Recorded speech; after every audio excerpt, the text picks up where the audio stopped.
welcome back, everybody, to another episode of the Junkyard Dawgcast. I'm your host, Jordan Hill. We've got a preview episode of the podcast, a Thanksgiving episode of the podcast. Thanks, everyone who's watching this live, everyone who's checking it out. I hope everyone who is tuning in has a great Thanksgiving. And want to welcome on our guest, Garrett Chapman, getting ready for a big Black Friday game between Georgia and Georgia Tech. Another edition of Clean Old Fashioned Hate. Garrett from our GoJackets.com website, bringing him on to talk about number 23 Georgia Tech getting ready to take on Georgia, the number 4 Bulldogs. There in Mercedes-Benz Stadium, 3:30 p.m. Eastern Time on Friday. First off, Garrett, thanks so much for taking the time. I hope the holiday season is treating you well, and hope you're as ready as we are for a big game down there in Atlanta. No, absolutely. I know Santa Claus just came across the screen over there at the Macy's Day Parade. We are in the thick of it. That's how you know it's really that time of year. I mean, it's a lot of fun. And no, look, it's going to be a great edition of Clean Old Fashioned Hate. I know the last one was pretty fun. So maybe not 8 overtimes this time. I don't know how many people can take that again. But no, it's going to be a lot of fun. Thanks for having me, Jordan. Absolutely. And yeah, I think we're all on both sides still recovering from last year's game. That one was an all-timer for Oh, sure. yeah. Well, Garrett, I want to jump in and really start this episode talking about Georgia Tech and talk about Mhm. where they are right now. 9-2, a very strong season, but they are coming off a disappointing home loss to Pitt last week. The Panthers won 42-28. What went wrong in your mind with that game? Obviously, that was a big challenge. You know, Tech Mhm. had an opportunity to grab a spot in the ACC title game, but what did you feel like went wrong and made the difference in that tough home loss? So one of the things that we've seen from this Georgia Tech team here just as of late is just the fact that it takes them a minute to get off the mat. You know, I mean, they've started slow. Very similar to what that Georgia team was last year, where look, man, you play from a deficit and then all of a sudden you come back and have a cardiac type of experience in the fourth quarter. And it's just it was tough. And they dug themselves a pretty deep hole against Pittsburgh, and they'd done it several times over the course of the season. I mean, they did it against Duke, they did it against Wake Forest. I mean, across the board, they've kind of been in those types of situations. Colorado, they start the first game of the season, they start the game off with 3 straight turnovers on 3 straight possessions. You know, it's something where the defense just wasn't able to bail them out early, and Pitt hit them with some explosive plays, and before you knew it was 28-0, and it was too deep of a hole, it felt like. But I say that, and then at the same time, they absolutely had a chance to come back and even win that game, or at least tie it up. They had a chance really late in the game, or like third quarter or so. They come out of the locker room and they were firing on all cylinders, and they looked great. The defense flipped it around in the second quarter to the tune, and just kind of took Pittsburgh out of the game. They started ramping up the pass rush. Everything started clicking all of a sudden. But a back-breaking interception from Haynes King at the goal line just sort of was the final nail in the coffin. And it was the end of the third quarter, and it really felt like momentum was on the side of Georgia Tech. It's senior night. It's very emotional. There are a lot of reasons that could probably go into it, but they come up short. They're not mathematically eliminated from the ACC title game. You need a lot of things to go their way. You know, it's just pretty unlikely that it's going to end up happening, which is disappointing, but it's added motivation, I could say, for this game coming up on Friday. Yeah, that was a game because Georgia played Charlotte so early. We had an opportunity to really sit back and watch that game, and we had a watch long over on the Junkyard. And it was a game where there are no moral victories, but I mean, it just seemed Mhm. like Tech was out, and then they were back in, and then they were out, and they were back in. I mean, you give them Yeah. a lot of credit for not giving up, and I know that that loss hurts, especially with it coming at home. But Mhm. it was entertaining as someone with no stake in it. You know, just watching a really entertaining game. Garrett, I want to flip to one of the guys that's probably been talked about the most when it comes to the Georgia side getting ready for that game, and it's Haynes King. I mean, he's Yeah. almost got 3,400 total yards of offense this year, 27 touchdowns, done a great job taking care of the football most of the year, which made the Pitt game so sort of out of sorts. But looking at his season as a whole, what has stood out to you about how Haynes has played and how important he's going to be for Georgia Tech if they're going to be able to pull off an upset? He's the head of the snake, man. I mean, he is the lifeblood of this team. He's the personality of this team. He is, I mean, before last week, I had been really, really pounding the drum for him as a Heisman finalist, as somebody who absolutely should be in New York City and have an opportunity to win that award. I think, unfortunately for him, it went poorly against Pittsburgh. And I mean, statistically, he still had a pretty good game. It's just 2 interceptions that set up 14 points for Pittsburgh. And I mean, that's the outcome. I mean, it was bad in that one, but it's like, I don't think the offensive line didn't play well. There are other factors involved in that. But I mean, Haynes King can do everything on a football field. And I know Georgia fans saw that last year in Athens. I mean, the guy's tough as nails. He is a football player.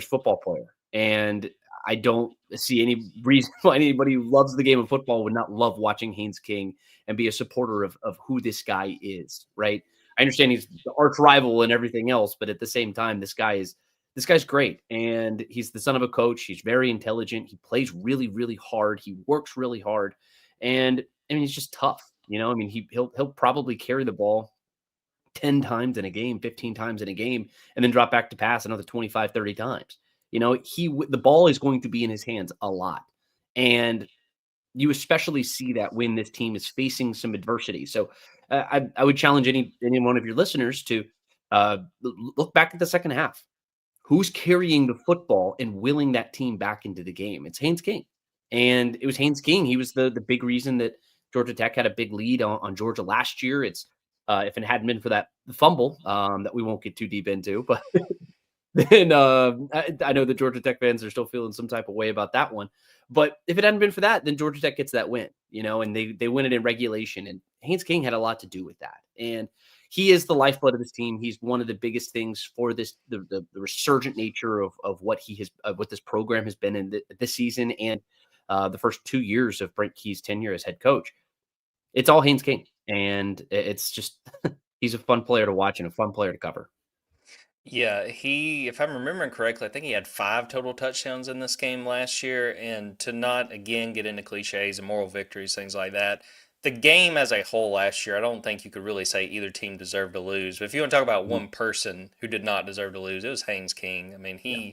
he did all the cliches. I mean, as far as leaving it all out there and put Tech in a position where they were right there as far as being able to pull off a major upset. Garrett, want to talk about the skill players around Haynes King. Who are the names to know? Who are some of the guys that we should pay attention to as far as the guys that are going to help Haynes King try to make this happen? Yeah. So, I mean, the biggest thing is what the rushing attack looks like. Malachi Hosley is going to be that guy. He got banged up in the first half against Pittsburgh. And I mean, he kind of taken over the carries there from Jamal Haynes. And Jamal got a couple of good runs there in the first half. But I mean, his yards per carry have just dramatically dropped this year. He was a big part of the team last year. I mean, he walked the dog, I guess you could say, in the end zone last year against Georgia. And I mean, look, he was a great player last year. He's still a great player, but you just haven't really seen the statistical output from him this year. And Malachi Hosley has kind of taken over in that backfield. But out wide, I mean, Haynes King likes to spread the ball around. You're going to get a lot of tight ends involved, especially in the red zone. But outside of that, it's going to be a deep wide receiver room. Isaiah Cannon's your big-bodied wide receiver who's going to go up and make a play. He had 2 fantastic catches against Pittsburgh last Saturday. But it's Jordan Allen is one that's a young player that you got to keep an eye on from Buford High School. Very, very fast. He and Malik Rutherford are kind of carbon copies of one another. A little smaller in stature, I'd say, like maybe about 5'7", 5'8", around that size, 5'9". Not very big, but they are very fast. And they can, very similar to what you have with Zachariah Branch, lots of screens, lots of motions, lots of movement, getting them into open space. And then once they get into the open field, off to the races. And that's really what you're going to see from those guys. Those 3 wide receivers, the ones to watch. Eric Rivers is another one. He's more of the deep threat. He's more of a guy who's going to run down the field a bit. And Haynes King and he and Haynes King have not really had the best connection this season. They have at times, but it just feels like they're so close. And they've been so close all season, unfortunately. And it's just, they're always just a touch off. And I mean, you had a couple of those plays against Pittsburgh. You've had several of those plays throughout the season. And NC State comes to mind specifically, where you just missed out. And if he hits on some of those, maybe that would be the difference, especially in a game like this on Friday. Before we flip to the defense, Garrett, I want to ask you about the job that you think Buster Faulkner has done this year. This is a guy that's still very popular over here in Athens from Mm-hmm. his work and what he did while he was at Georgia. Let me know what you think about the job Mm-hmm. Buster's done and what he's meant to Tech this year. I mean, I mentioned Haynes King, but as soon as Haynes King came over, it was, I mean, Buster Faulkner was the guy calling the plays. And he does such a fantastic job here for this offense. It's a reason he's one of the highest paid assistant coaches in college football. I mean, he's up for the Broyles Award. He's one of the top offensive coordinators in the sport. And I mean, I would not be surprised if somebody comes calling soon to try and pull him away, you know, and I mean, he got the big contract extension last spring, and I mean, great for him. He deserves every penny. He's been fantastic. I mean, this is, I mean, before last week, I actually don't know offhand where they are in the statistical category, but they were the number one offense in terms of total offense in all of college football, and they should be right around that same number. I mean, they're right there with Tennessee and some of those explosive units there. Ole Miss is up there as well, and I mean, a lot of it has to do with Buster Faulkner. He's very smart. He can adapt. He can change things in game, and a lot of it helps when you have a very experienced quarterback like you do with Haynes King, somebody who's been in this offense now for 3 years.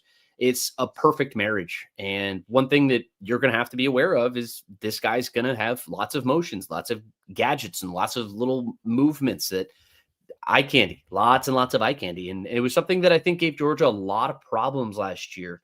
It was something that they could not really figure out.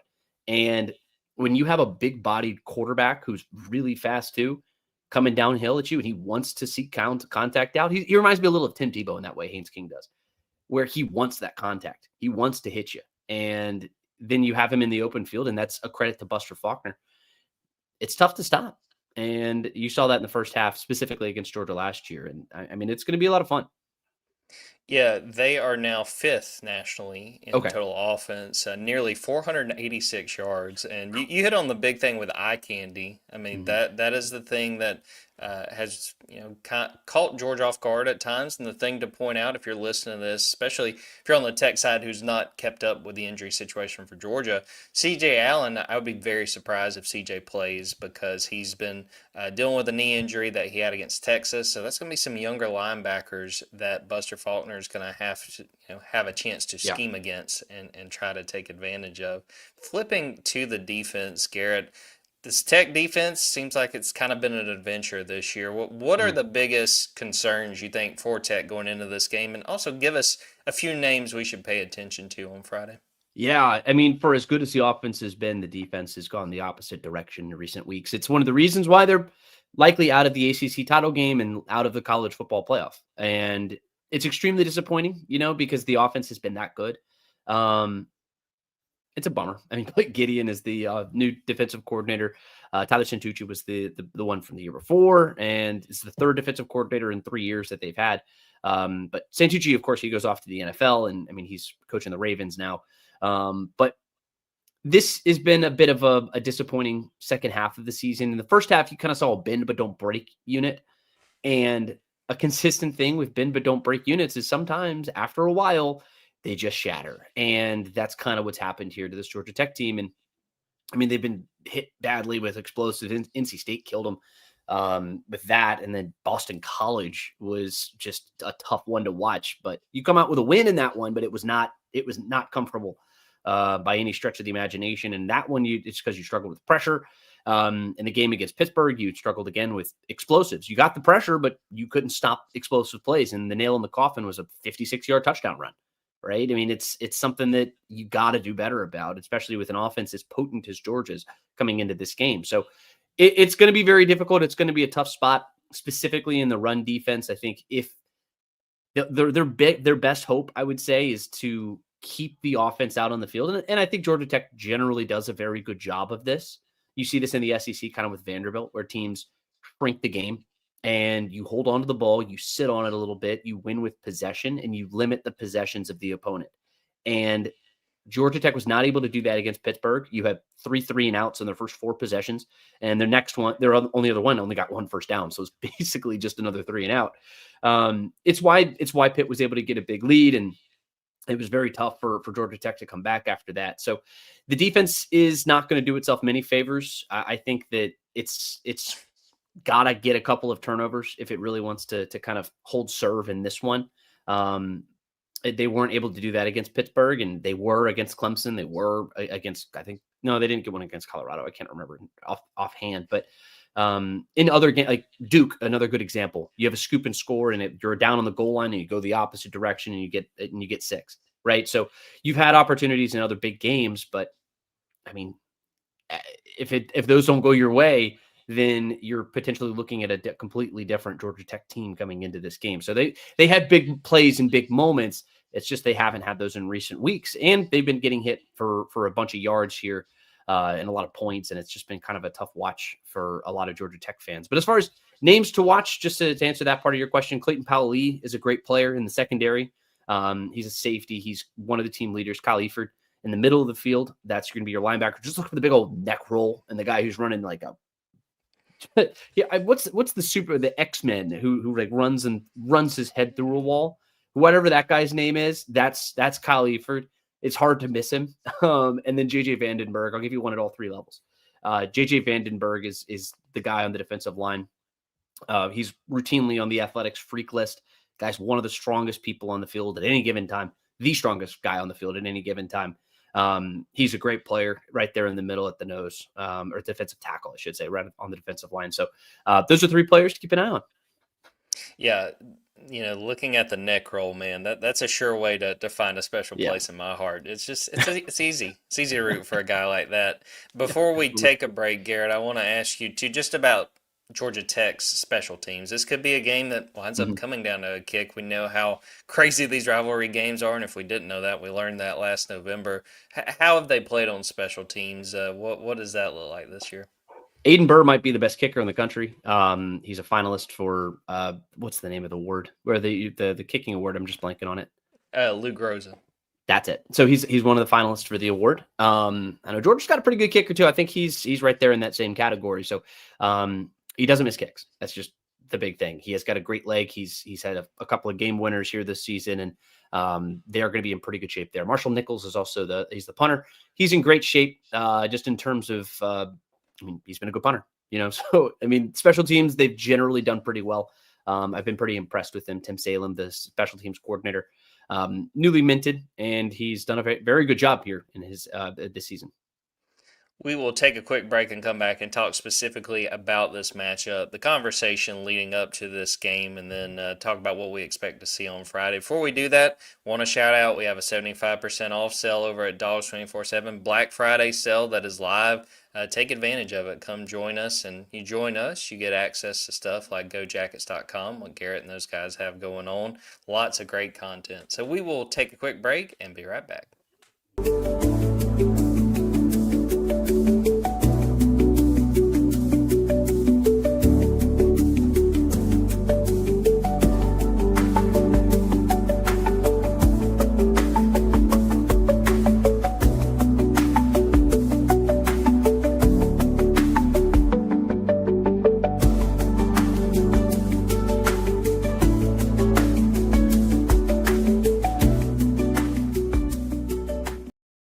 Garrett, getting ready for this game, what's the conversation been like from Brent Key, from players, just what they've been saying about matching up with this Georgia team and what they're going to have to accomplish? They have a lot of respect for this Georgia team. You'd have to be living under a rock to not know what this team has accomplished, right? This is a really good Georgia football team, and this is also a team who's dominated this rivalry. They're 3-20 against them since 2001. That goes back to when Brent Key was playing, right? So this is also a head coach who really does not like this team. Just for full disclosure, you wear red into a press conference with Brent Key. He wants you to take it off. He will call you out every single time. It is a big rivalry for him. This is a big deal. And a lot of these players, let's just stay on Brent Key here for a second, because he said he was asked about this yesterday, and my days are all thrown off because the game's happening on Friday. So whatever day today is, happy Thanksgiving, everybody. So on Wednesday, which is generally Thursday, on Wednesday, he was asked just about the way the game ended last year, because if many people remember that he stood there at midfield and stared at the scoreboard for an extended period of time, just sort of taking it in. It was a very emotional loss. It was a very emotional game, I'd say, for both sides. And he was asked if he still thinks about that every single day. Every day he thinks about that. And I absolutely believe him, because he wants this game so badly. I would say this is the most important game for him of the season. And it will be every year because they understand how important this rivalry is to the players, to the coaches, to the fans. And when Georgia has dominated this rivalry in such a way, it's going to carry that kind of weight. And I mean, obviously Haynes King he poured his life out on the field last year and he came up short, and he still remembers that. He still thinks about it. He still wants to say the nameless, faceless opponent. This is kind of the thing that they've been talking about all year, but you can feel the game is different. You can feel that this is a massive deal here for this team. And I mean, this is also a team who has not beaten Georgia in Atlanta since 1999. They're not going to get the chance because it's not a Bobby Dodd Stadium, because I don't want to talk about it, but either way, I mean, they're going to get a pretty good payday for being the Invesco QQQ Classic at Mercedes-Benz Stadium, but it's still clean old-fashioned hate, and it's in Atlanta, and that's a place that Georgia Tech hasn't won it since 1999. So it matters a lot, and they care a lot. I don't want to derail us too much, Garrett, but asking more so for like the Tech fan perspective. Mm-hmm. Are Tech fans upset about this being Yes. moved to Mercedes-Benz? Just kind of give us the intel there. They're not happy. They're not happy at all. And I know that I've seen several students post on social media. I've seen lots of different people talk about it. I've just in circles and other people everywhere else. They are not thrilled. They're not happy. This is a tough spot here for Georgia Tech seniors, man. I mean, you think about the students, and I mean, it's your final home game, and you are up in the 300 sections watching from the nosebleeds, right? That's a little disappointing. It's a little disappointing, and you kind of want to have it at your home stadium, and the atmosphere is always going to be different. You're in a completely foreign environment. You lose a lot of the home field advantage that Georgia Tech would have had in this game, and I understand there can be a lot of Georgia fans who are going to come out and say they would have taken over Bobby Dodd. They didn't take over Bobby Dodd 2 years ago. It was not the exact same scenario as it had been for the Jeff Collins years. I don't think they would have taken it over at Bobby Dodd this year, especially, but they will probably have a sizable advantage at Mercedes-Benz Stadium. It's just a reality. It's who Georgia is, right? So it's something that Georgia Tech is going to lose out on, that the one big advantage that they were potentially going to have in this game. And that is a big bummer. So going back to last year's game, that was part of the conversation over here in Athens. And, Kirby Smart players, they downplayed, winning that game. So that has nothing to do with this year's game. But I want to ask from the Georgia Tech perspective, Garrett, do you think the way that one played out is extra motivation? Do you think that, the fact they came so close, do you think that fuels them, that motivates specifically the players going into this one? It doesn't motivate them as much as it does give them a little bit of confidence. I'd say, Brent Key, that guy hates moral victories probably more than losses. I don't know. One or the other. I don't know which is worse, but no, he said that a loss is a loss. He's been saying that since ACC Media Days last summer, because obviously he was asked about it several times. And he has been so sick and tired of being asked about that question, right? About, oh, you were so close. You were so close. And how does that give you confidence? He's like, we lost. Who cares? That's all that matters for him, right? But I'd say for the players, it gives them some confidence that they can actually run with the big bad Georgia Bulldogs, the team who's won 2 national titles in the last 4 years, right? They have some confidence that they can hold up in this game, and I think it matters more for the players.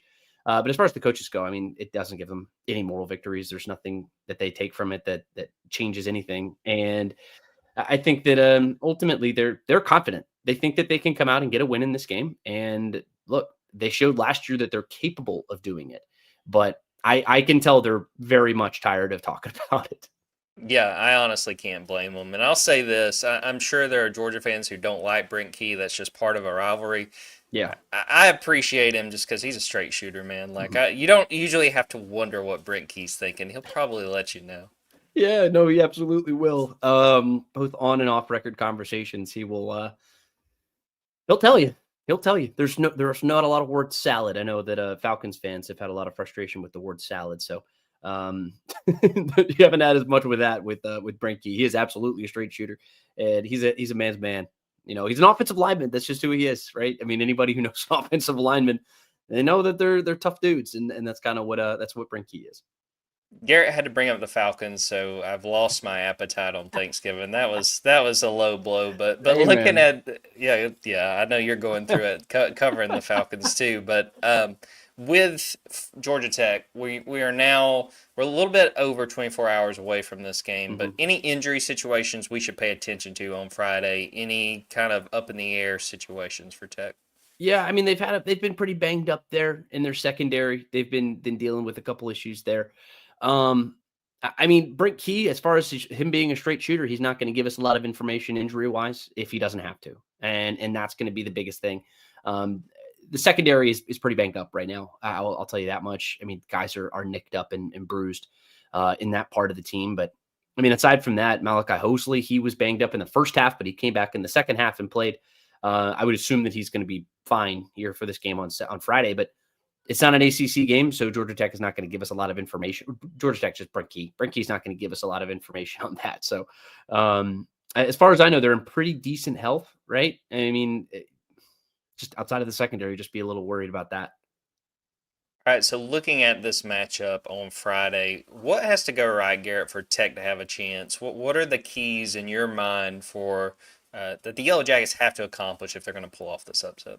They got to run the ball. They got to run the ball, and it's the lifeblood of this team. It's what they got to do, and maybe hit a couple shots in this one. You need some big plays to go your way, and you because Georgia's going to get theirs, right? And I have a feeling this is going to turn into a bit of a scoring spree because I mean, based off of what we saw last year, Buster Faulkner was able to find some success against this Georgia defense. Obviously, there's two different teams, and Georgia's playing some of their best football here as of late. Just looking at that game against Texas, and look no further than that. But this is it. This is a Georgia Tech team who's going to come in here with some confidence, and it'll get dashed pretty quickly if Georgia gets a big lead. If they do what Pitt was able to do, this game's going to get ugly, and I don't think that they'd have a better chance to come back on them because this Georgia team was better suited to just lean on the football and go anaconda mode and just kind of squeeze the life out of you. But Georgia Tech cannot play from a big deficit in this game. They got to run the ball effectively because that's how you shrink the game and keep the Georgia offense off the field. And then you need to force a Gunnar Stockton turnover. You have to do it. You saw him turn the ball over against Charlotte in that game last week. He's pretty smart with the football. I mean, he's a guy who's played really, really well this season. He deserves all the flowers that he's been getting recently. And Georgia Tech's got to get some pressure on him. They got to force a mistake, and then they got to lean on the football and run it effectively. That's the best course to a victory here in this game. We'll be fascinated, especially at halftime, to check that time of possession. I think Yes. that will tell us quite a bit about where this game is going. Just read Mhm. some score predictions real quick from our staff over at Dogs 24/7. I got Georgia 31-20. I think it's Mhm. going to be a really tight game for probably the first half. I just think that eventually Georgia Tech's offense is going to have a drive where they have to punt, and then Georgia kind of builds a lead, and Tech's playing catch up. But I think it's going to be a very competitive game. Mhm. Kip Adams has Georgia 35-21. Ben Wolk has Georgia at 37-27, and Olivia Sayer has Georgia at 34-24. Well, What's the Garrett, thank line? you. What's the line right now? Is it Last 14? last I saw was 14, so Okay. I think only one of the four of us, Kip Adams, has it right there on the line, but I do Okay. not have Georgia covering that Mhm. number. I know Um, Kirby doesn't like to cover, so that's yeah, generally not his favorite thing to do. yeah, and maybe I'll ask him about it if I have a death wish after this game. Garrett, I really Oh man. appreciate you taking the time, especially on a holiday. Before Of we course. get out of here, what's the go-to Thanksgiving foods, man? What are you trying to get a hold Oh, of? I'm a stuffing guy. I love stuffing, and I think that's one of my favorites. Now, because the mashed potatoes. Oh, give me all the carbs. Give me all the carbs. Mac and cheese. Yeah. No, now you got me. You got me hungry now. I smell. Yeah, And the thing is, we're cooking right now, and so and we're bringing the turkey to because I'm gonna go see my brother here for Thanksgiving, and my niece and my nephew they just moved back into town, and I am we're cooking, so we have the turkey going, and I've just been smelling it this whole time. Man, I am in hell. It's right there, and I needed to get here, man. I'm so hungry. I'm so excited, man. But what about you, Jordan? What's your go-to? dressing, I mean, the Christmas turkey, dinner. obviously, sweet potato souffle, mac and cheese, and maybe I'll just punish you, Garrett. Maybe we'll talk. Man, Let's talk about the history. Let's go like 20, 30 more minutes. Let's talk about the history of this rivalry and dig in there. But now, Garrett, I really appreciate you taking the time. Before we get out of here, let the folks know what you got going on, what's going on over at GoJackets.com, and of just where course. they can follow all your stuff. Yeah, absolutely. And look, I mentioned the Falcons too. I cover the Falcons, so make sure to give me a follow there. I know there's a little bit of carryover here with the Falcons and the Georgia Bulldogs too. So anybody out there who wants to give a follow there as well. But no, GChap ATL. I think it's right there. You can see it. It's that's the best place to follow me and get all the content because I send everything out there. But got a couple recruits who are coming in that a couple silent commitments that I won't talk too much about. But if you're a Georgia Tech fan, gotta follow along to find out a little bit more. How about that for a tease? Oh, that's fantastic! And I'm gonna let you get off here before the dog gets a hold of the turkey. We Yeah, might man. we might have, we might have a Christmas story situation here. But thanks to everyone who watched this live. Thanks to everyone who is watching and listening after the fact. Go to dogs247.com. Go to gojackets.com. We are in for a fun Black Friday. Getting ready for this one. 3:30 p.m. Eastern time on Friday. Super excited to get to that one. Go follow us on YouTube, on TikTok, all kinds of good stuff. Go to the Junkyard Dawgcast podcast, rate and review. That helps us a ton. And hey, happy Thanksgiving, everyone who's watching and listening. We appreciate your support so much. So we'll end it right there. For Garrett Chapman, I'm Jordan Hill. Until next time, take care, everybody.